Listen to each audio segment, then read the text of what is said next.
Welcome to The Explainer. Today, we're diving into a really powerful sermon that kind of flips the script on what it means to honor God's name. See, it's not just about a line in a prayer, it's a whole journey of transforming yourself from the inside out. Let's get right into it. So, we all know this line, right? Hallowed be thy name. It's from the Lord's Prayer. But what if it's not just about asking for God's name to be respected out there in the world? The sermon we're digging into today argues that it's actually a deep, personal commitment. It's about a process that happens inside of you. Let's see how that works. All right, here's our roadmap. We're going to start by figuring out what the name even is. Then we'll look at how it gets dishonored, find out what the cure is, watch how the internal reconstruction happens, and finally get to the ultimate goal, this idea of union. Okay, first things first, we have to be on the same page about what we even mean by God's name. Because according to this sermon, it's way more than just a word you say. It's much deeper than that. Right. So the name represents the full weight of who God is. His reputation, his essence, his very being. The whole point then isn't just to say the name nicely. The real goal is for the reality of who God is to become holy and set apart inside of us. And here's a fantastic example the sermon uses to make this clear. Think about the names Jesus and Emmanuel. The name Jesus is all about the mission, right? Saving people from their sins, which the source defines as a kind of spiritual ignorance, basically being disconnected from God's true character. But what happens when that mission is a success? You get Emmanuel, which means God with us. See? One is the journey, the other is the incredible destination. So, let's get into the central conflict here. How does this sacred name, this character of God, actually get profaned or dishonored? Well, the answer the sermon gives probably isn't what you're thinking. You see, the source argues that the biggest insult to God's name doesn't come from outsiders who are cursing him. No, it comes from the insiders, the prophets, the believers, the people who claim to speak for God, but are actually just spreading their own ideas and lies. And this slide just lays it all out, doesn't it? It's a perfect contrast. On one side, you've got teachings that come from personal dreams, from human ideas. And on the other, you have the pure, unfiltered Word of God. The sermon's warning is pretty stark. If you follow that false way, you risk completely forgetting who God really is. To really drive this point home, the sermon uses this powerful metaphor from the Bible. All those human-made teachings, they're like straw. They're empty, they're worthless chaff. But God's true word, that's the grain. It's got substance, it gives life.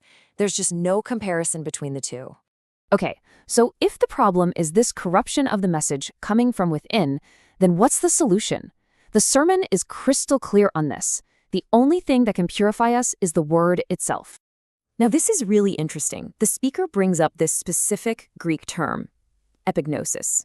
It's not just gnosis, which is general knowledge. That little epi at the front changes everything. It means a deep, connected, almost transformative understanding. It's about seeing how the whole Bible clicks together into one big story.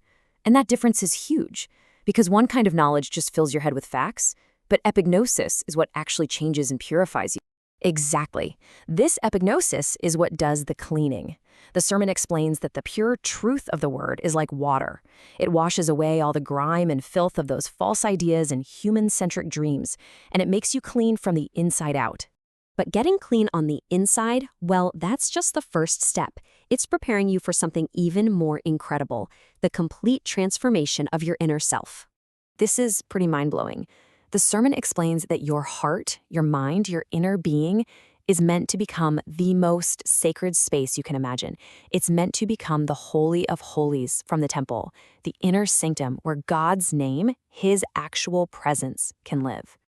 And we're not just talking about changing your mind here. This is a total spiritual renovation. The sermon pulls this powerful image from the book of Ezekiel. God literally takes out our hard, cold, unresponsive hearts of stone and replaces them with hearts that are soft, alive, and can actually receive his truth. So you see the journey, right? This is the critical path. The believer starts out in what the Bible calls the grave, a state of spiritual death and ignorance. Then, by hearing and truly understanding the word, they're resurrected to a new kind of life. And finally, their inner world is rebuilt into a living temple, a place fit for God himself to dwell. And that brings us to the grand finale, the ultimate purpose of this entire journey. See, it's not just about cleaning the house for a guest. It's about a complete, total union with the name itself. The sermon explains this so beautifully. Think of it like being born into a new family. You don't just get permission to use the family name. No, you carry its identity, you carry its legacy, you carry its very nature inside of you. It becomes who you are. And this is the final resolution, the outcome of it all. The believer receives what the Bible calls God's seed, his spiritual DNA, you could say. They become a true child, an inheritor. And their life just naturally starts to reflect the character and glory of God. At that point, that prayer, hallowed be thy name, it's not a request anymore. It's a reality that's being lived out in you and through you. And so the sermon leaves us with this really powerful question. It takes it out of the realm of theology and puts it right into our daily lives. How are you revealing God's name today? Is your life a true reflection of the holy name you claim to honor? Something to think about.